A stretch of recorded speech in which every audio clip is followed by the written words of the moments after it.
माजी मुख्यमंत्री वसंतराव नाईक साहेबांना व त्याचबरोबर या ठाणे जिल्ह्याचे माजी खासदार सोनूभाऊ बसवंत यांना श्रद्धांजली अर्पण करतो।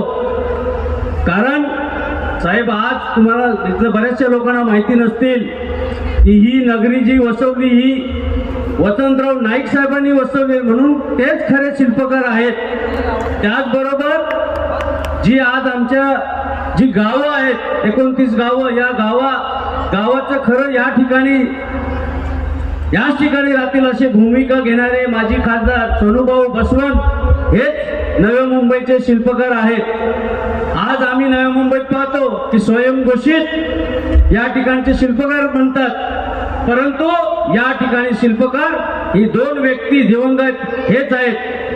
आज या ठिकाणी नव्या मुंबईचा विकास झाला, शासनाने या ठिकाणी अनेक योजना पैसे दिले, जेनेरू मधून पैसे आणले, परंतु या ठिकाणी जे काम विकासाची कामं झाली ती तात्कालीन सर्व आयुक्त व त्याचबरोबर स्थानिक जे इथले नगरसेवक होते यांना खरं श्रेय जातं।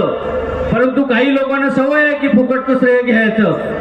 साहेब, तुम्ही या ठिकाणी काही लोक जनता दरबार भरवतात, पण मला माहित आहे तुम्ही घराच्या बाहेर पडले की जनताच तुम्हाला या ठिकाणी घेते, तर जनता दरबार भरवण्याचं काय इथं आवश्यकता नाही।